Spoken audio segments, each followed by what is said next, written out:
Estamos de volta com o Cena Pública, hoje recebendo Franco Almada, advogado especialista em direito trabalhista, e Conrad Saraiva Mota, juiz do trabalho, titular da 8ª Vara. Muito grata mais uma vez aos dois pela participação e a gente continua agora falando sobre a possibilidade de adiar por até 4 meses o recolhimento do FGTS dos empregados. Isso vai deixar mais um pouco de ansiedade, de angústia na cabeça do trabalhador, ou não? Vocês que lidam há mais tempo com os trabalhadores e com mais trabalhadores do que eu. Professor Conrad.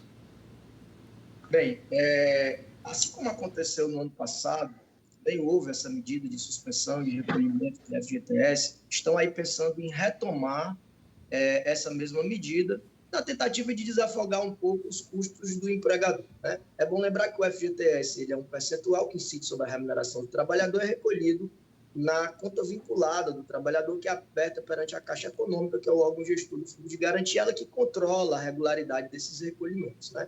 Então, a ideia é que o empregador tenha uma espécie de moratória, né? Não é isenção de recolhimento, ele vai postecipar esse recolhimento. Posteriormente, teria que fazer aí uma compensação para que esses meses que ele passou a não recolher fossem aí compensados futuramente.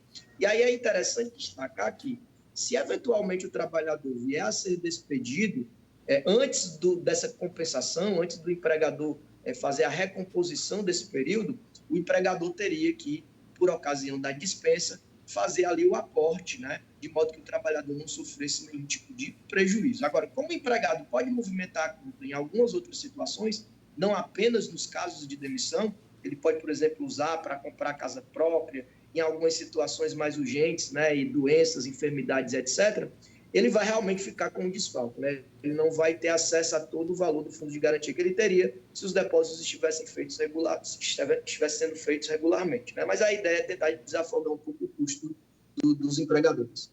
E, Franco Almada, se o empregado for demitido antes que esse FGTS que foi aí adiado seja quitado?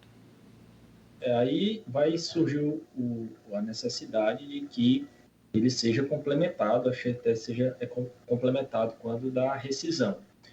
Como bem disse o professor, é uma solução que não resolve, ela ameniza, mas ela não resolve porque essa dívida ela só está sendo colocada para frente.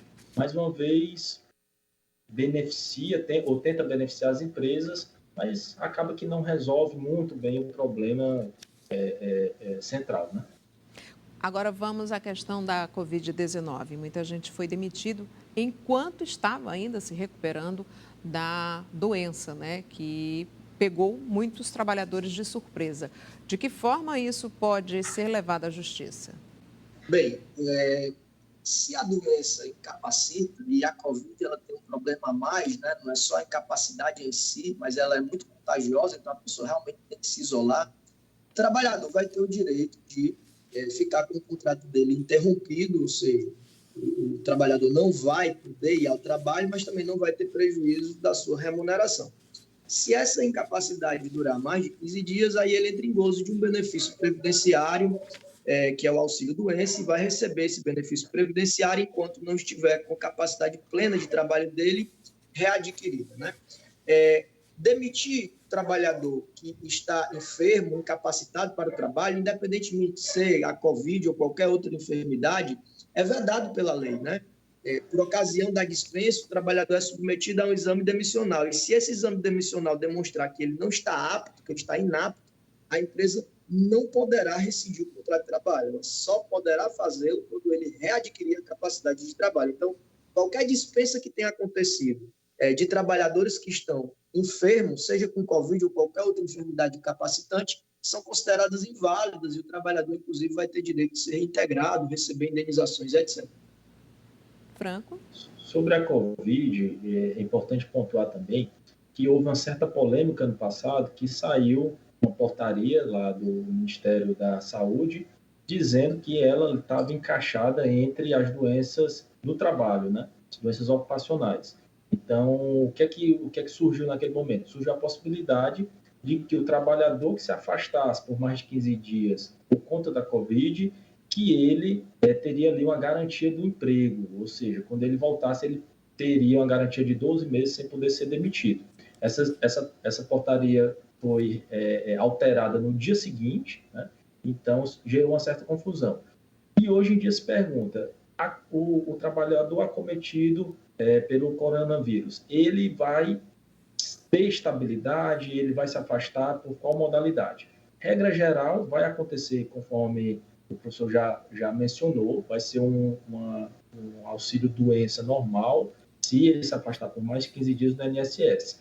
Mas pode ser, sim, que ele consiga comprovar que adquiriu essa doença em virtude do trabalho.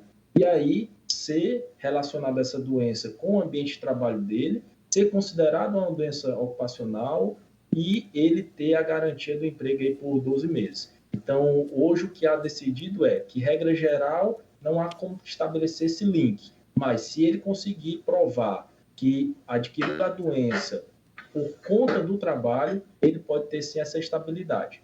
É bem interessante pontuar que está cada vez mais difícil você estabelecer um foco da doença ou onde foi que esse trabalhador foi contaminado. Mas em alguns casos específicos, a depender da atividade desse trabalhador, ele vai conseguir estabelecer essa vinculação. Era isso que eu ia falar, né? O deslocamento desse trabalhador, a chegada no trabalho, então, assim, é difícil saber por onde ele passa, por onde ele anda também nos finais de semana. É uma tarefa de gincana, digamos assim, daquelas bem difíceis, comprovar que ele pegou Covid no trabalho ou em qualquer outro lugar. Na verdade, a medida provisória 927, ela tinha uma previsão dizendo que contrair a Covid não era considerado de jeito nenhum acidente de trabalho. Mas essa previsão lá da medida provisória, ela foi analisada pelo Supremo em uma ação de inconstitucionalidade e o Supremo declarou inconstitucional.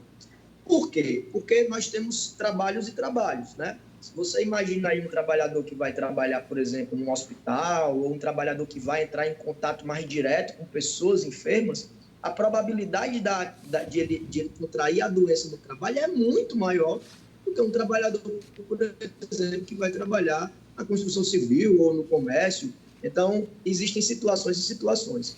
Eu acho que o que o Franco quis esclarecer foi, a depender da situação concreta, daquilo que for provado, da perícia que for feita, normalmente essas questões elas acabam sendo resolvidas em exame pericial, a gente pode sim ter o acidente de trabalho, né, o acidente por equiparação.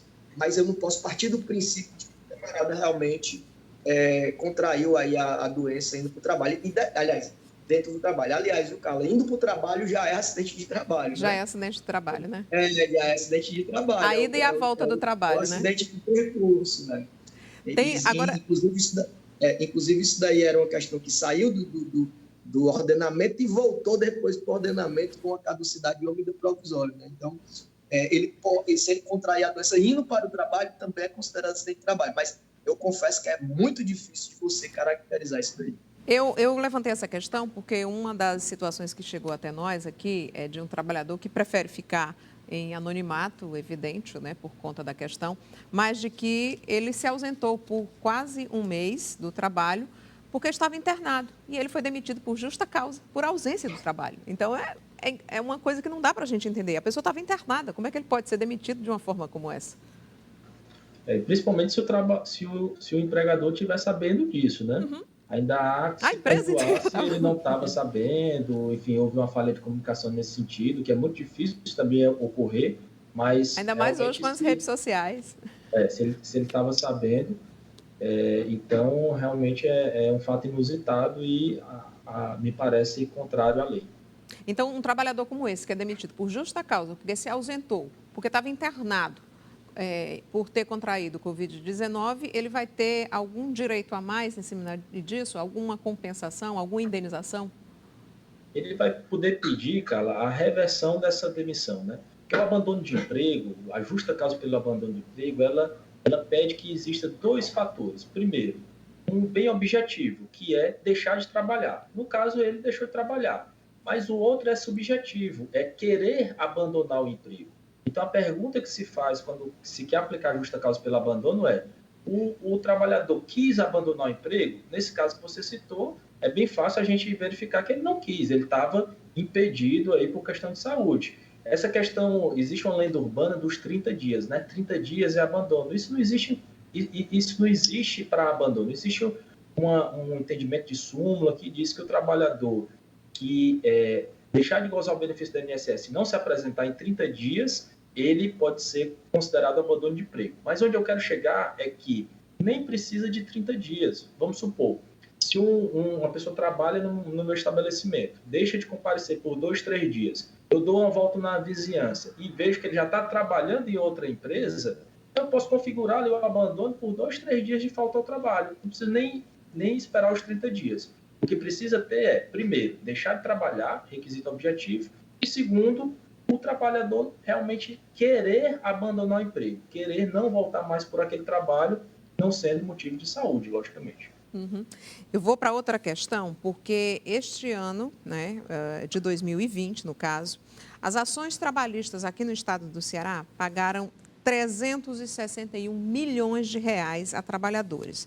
Dos 47,7 mil processos que foram julgados em primeira e segunda instância, a maioria deles foi resolvida de acordo entre as partes. Aí eu pergunto, esse número é bem abaixo do que a gente via em anos anteriores? E segunda pergunta dentro dessa questão, isso é por conta da reforma trabalhista também, que tirou vários outros direitos do trabalhador? Não há dúvidas, Carla, que a reforma trabalhista ela exerceu uma influência muito grande na redução da quantidade de processos na Justiça do Trabalho. Porque a reforma trabalhista ela tornou o acesso à Justiça do Trabalho mais caro para o trabalhador. Uma coisa é você deixar de ir à Justiça porque você fez uma composição, porque não há litigiosidade. Outra coisa é você deixar de ir à Justiça porque você não tem condição de ir, está caro ir à Justiça, né? Então, o que a reforma trabalhista fez foi restringir o acesso à justiça, tornando para o trabalhador mais oneroso ir litigar contra o empregador, reivindicar os seus direitos, né? Eu sempre, nas minhas aulas, uso uma analogia. Se você tivesse um bocado de doente na fila do SUS e você chegasse para essas pessoas e dissesse, olha, agora vocês vão ter que pagar pelo médico, muitos doentes iam sair da fila e continuariam doentes, né? Então, muitos trabalhadores deixaram de ir à justiça, mas a litigiosidade continuou, a violação de direitos continuou, né? Isso é uma realidade. Nesse ano que passou, por conta da pandemia, nós tivemos uma redução, e aí não foi só na Justiça do Trabalho, foi no Judiciário inteiro, porque houve uma diminuição da própria dinâmica da vida das pessoas mesmo, né? As pessoas ficaram ali no isolamento, tentando sobreviver de alguma forma. Mas há uma possibilidade muito real, e aí o Franco pode até falar melhor do que isso, porque ele tem um termômetro melhor, né? Porque quando chega lá para a gente, já chega pegando fogo, né? Não chega nem às vezes já chega cinza, né? E para ele não, para ele já chega uma coisa mais imediata. Então, eu imagino que ele vá aí talvez dar um sentimento melhor dessa questão do aumento da demanda. Mas eu imagino que depois que o normal voltar, né, o novo normal, nós teremos sim ou uma retomada ou até um incremento da quantidade de ações trabalhistas. Lembrando que tem um período de reclamação, né? Um período, digamos assim, de carência. Você só tem até 5 anos depois que aquele evento acontece para fazer a reclamação, né, trabalhista? Isso, você tem um período de prescrição. São Pronto, 5 prescrição. anos, 5 anos na vigência do contrato, limitado a 2 anos após a extinção do contrato. Enquanto o contrato está em vigor, 5 anos. Acabou o contrato, 2 anos, né? Para ele poder ir à justiça. Depois disso, passou, esqueça. Depois disso, ele perde a pretensão dele. Ele pode até ter o direito, mas não pode reivindicar judicialmente esse direito. Vida que segue, vá olhando para frente, né? Franco, você... Agora, sim, essa questão da prescrição, ela é algo que está muito associada ao desleixo, à negligência, né? O indivíduo que tem o direito pode pleitear e não vai porque está desleixado, né? É um camarada desidioso no interesse. Nós estamos numa realidade diferente, né? Inclusive, no ano passado, houve, por força de lei, uma suspensão de prescrição durante um período, principalmente nesse período de isolamento. Então, algumas prescrições aí ficaram paradas, né? O trabalhador vai ter um prazozinho maior para poder ir à justiça, né? Então, a ideia é essa, é não beneficiar aqueles que dormem. Franco, seu complemento. Bom, sobre essa baixa, tanto da demanda quanto do volume dos valores pleiteados, ela realmente é existente. É preciso que a gente lembre que, além de 2017, quando a reforma trabalhista foi aprovada, o grande slogan da reforma foi colocar medo no trabalhador. Dizia-se que o trabalhador ele poderia pleitear algo para a empresa e sair devendo à empresa, né? Ali foi quando surgiu a possibilidade do trabalhador pagar honorários, pagar custas, não ter deferido os benefícios da justiça gratuita, enfim. Inclusive, o professor deve lembrar bem, teve um juiz que eu não lembro qual foi o estado, mas que no dia depois da reforma já saiu uma sentença dele condenando aí um trabalhador, não sei quantos mil, e isso aí reverberou ali por todo o país e acabou, as pessoas estavam assustadas, ficaram bem assustadas. Depois, o que se percebeu foi uma, digamos assim, uma responsabilidade maior do próprio advogado com as provas e com o valor a se pleitear. Eu vou tentar explicar isso de uma maneira bem simples. Antes, quando chegava, Carla, lá no meu escritório, o trabalhador falava assim, olha, doutor, eu saí dessa empresa, não me pagaram nada de verba rescisória e também não me pagaram nada de hora extra que eu fazia. Eu tenho aqui 50 mil reais de verba rescisória para cobrar e tenho 50 mil reais de hora extra. Antes da reforma, Carla, eu simplesmente pegava, ouvia aquela conversa, colocava no papel, acreditando que realmente aconteceu, mas sem muita preocupação se eu ia conseguir provar essas horas extras. Então, eu pedi ali os 100 mil reais. Por quê? Mesmo que eu não provasse aquela hora extra, Carla, eu não traria prejuízo nenhum para o meu cliente. Ele não perderia nada se eu não conseguisse provar esses 50 mil reais de hora. Lembrando, acreditando na história e partindo que realmente eram verdadeiras essas horas extras. Agora, depois da reforma trabalhista, quando o trabalhador chega com essa mesma demanda do meu escritório, o que é que eu faço e o que é que muito colega faz? Meu amigo, vamos fazer o seguinte, vamos cobrar esses 50 mil reais de verba rescisória e vamos ouvir aqui quem é que você tem de testemunha para essa hora extra. Vamos conversar aqui com 2, 3 trabalhadores. Vamos ver se realmente essa história, não é que ela não aconteceu, é se ela consegue ser comprovada. Eu falo sempre para os meus clientes, Carla, que na justiça não ganha quem fala a verdade. Também não ganha quem mente, ganha quem prova. O juiz ele não conhece o fulano nem o Beltrano. Ele vai saber ali das provas que chegam para ele. Então, depois da reforma, é bem provável que eu entre pedindo só 50 mil reais e que se eu não me convencer que eu vou poder provar esses outros 50 mil reais de hora extra, eu nem entro pedindo mais, cara. Porque se eu perder esse pedido de hora extra, eu posso trazer um prejuízo concreto para o meu cliente, a depender, logicamente, do que ele ganha, se ele vai ser beneficiado da justiça gratuita ou não. Então, vejam que só aí eu tenho uma redução dos valores que eu peço e, consequentemente, uma redução dos valores de condenação, dos valores de acordo, só nessa responsabilidade maior que foi trazida pela reforma trabalhista. Eu vou contar um episódio aqui que aconteceu comigo, né? Eu não tenho empresa, não tinha empresa, e há 15 anos atrás uma pessoa chegou ao Ministério do Trabalho e fez uma denúncia dizendo que era minha funcionária e trabalhava para mim numa empresa e que o trabalho dela era acompanhar um telejornal que eu apresentava e que eu nunca tinha pago férias, FGTS, nada, e cobrava de mim quase 200 mil reais. Olha que isso há 15 anos atrás. E chegou aquela denúncia para mim, ninguém perguntou se eu tinha empresa, né? Ninguém perguntou se eu realmente tinha contratado aquela pessoa. Quer dizer, a audiência se tornou, inclusive, alguns advogados já ainda encontram comigo e dizem, eu tenho a cópia daquela ata da sua audiência. Se tornou uma coisa folclórica, quer dizer, uma pessoa chegou do nada, né? Depois eu descobri que tinha problemas mentais a pessoa, mas chegou do nada e fez uma... A telespectadora queria cobrar um telespectador, e assim, ninguém foi atrás de realmente comprovar se aquilo existia, a função dele era assistir um telejornal. Quem é que paga alguém para assistir um telejornal? Quer dizer, ele chegou, jogou uma denúncia e eu devia mais até, por ele, eu pagaria acho que até um salário maior do que eu recebia na época. Eu digo, como é que eu vou pagar um salário maior do que o que eu recebo? Quer dizer, existia muito disso, né? As pessoas jogavam denúncias sem ter como comprovar. Até se provar o contrário, se fazia uma audiência, se colocava as pessoas num fórum, se levava as pessoas à justiça e se gastava muito dinheiro, porque isso leva dinheiro, isso impacta bastante, né? Você tem um juiz, tem um promotor, tem um advogado, tem... Então, assim, é complicado. Muita coisa atrapalhava o seu dia, por exemplo, não, professor, como juiz também? Você já chegou a receber algumas denúncias vazias como essa, que eu sofri? Já, com certeza. Na verdade, a gente se depara com isso, até hoje a gente ainda vê, né? E dos dois lados, viu, Carla? A gente tanto vê pessoas que pleiteiam sem ter direito, como pessoas que pleiteiam com direito e empresas que se defendem com defesas absurdas, né? Falam coisas assim que não tem pé nem cabeça. Então, a gente encontra dos dois lados. Encontra também outras esferas do judiciário, né?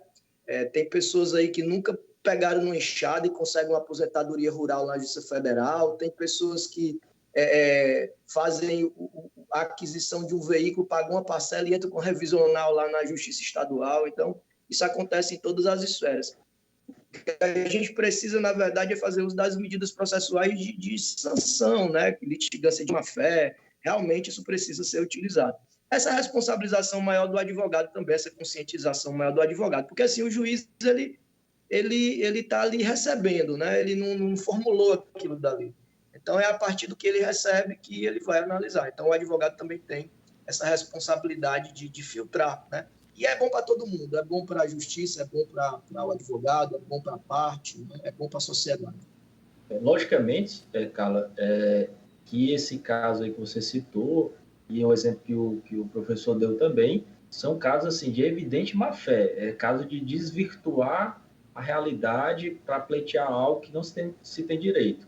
O que eu citei é algo que, ainda que o trabalhador tivesse um direito, ainda que fosse plausível o direito, seria difícil de provar esse direito. Uhum. Então, já é um outro filtro, né? Essa questão da litigância de má-fé, a reforma trabalhista não resolveu, porque quem litigava de má-fé antes da reforma vai litigar de má-fé com reforma ou sem reforma. Mas a questão que eu estou levantando é a filtragem disso, né? Primeiro você filtrar os casos até chegar à justiça, realmente, né? Até levar para uma audiência e não já fazer daquilo um processo e a partir dali já marcar uma audiência. Então, assim, vamos filtrar, vamos fazer a investigação primeiro até saber que ponto ou quais pontos são verdades, quais pontos são mentiras, porque foi e levou tempo, eu faltei ao trabalho, eu tive que ir à audiência, eu tive que chamar advogada, quer dizer, de uma coisa que eu não tinha nem ideia do que estava acontecendo. Alguém criou uma história na cabeça, foi na justiça e denunciou, acho que na própria delegacia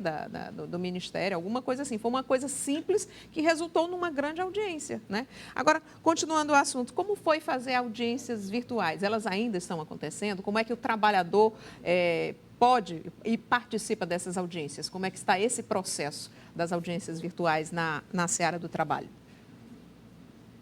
Essa questão da virtualização das audiências, as audiências feitas em videoconferência, já havia uma autorização legal nesse sentido, pelo Código de Processo Civil de 2015, mas que não era muito utilizado. E aí, na Justiça do Trabalho, sobretudo, que tem muita prova testemunhal, a gente tinha realmente uma resistência muito grande à realização dessas audiências de videoconferência. Veio o isolamento decorrente da pandemia e praticamente a gente só pôde fazer audiência assim. E a gente começou a aprender, inclusive o doutor Franco também abraçou nessa realidade das audiências. Houve uma resistência inicial por parte de juízes, de advogados, partes, testemunhas, mas isso foi arrefecendo ao longo dos meses e hoje em dia, com esse lockdown, a gente só pode fazer audiência em videoconferência, né? A gente não tem possibilidade da prática de atos presenciais, de modo que as audiências de videoconferência, que eram uma exceção, passaram a ser a regra. O que eu sempre digo, Carla, é que é diferente, não dá para dizer se é melhor ou pior. Tem vantagens e desvantagens. E a gente precisa se adaptar a essa nova realidade, tá? Tentar enxergar com bons olhos, tentar afastar aquela ideia da hipercomplexidade. Nós estamos aqui conversando virtualmente, né? Eu dou aula virtualmente, então a vida está acontecendo com muito mais frequência nesse ambiente virtual, então dá para a gente fazer sim, tá? Eu imagino que a coisa vai melhorar. As plataformas que nós utilizamos não são plataformas criadas para audiência, são plataformas de reunião. Eu imagino que no futuro nós tenhamos plataformas próprias para a realização de audiência, e a tendência é que todo mundo vá se adaptar àquilo dali, porque diminui deslocamento, facilita uma série de coisas. Então, tem boas vantagens a realização desse tipo de audiência.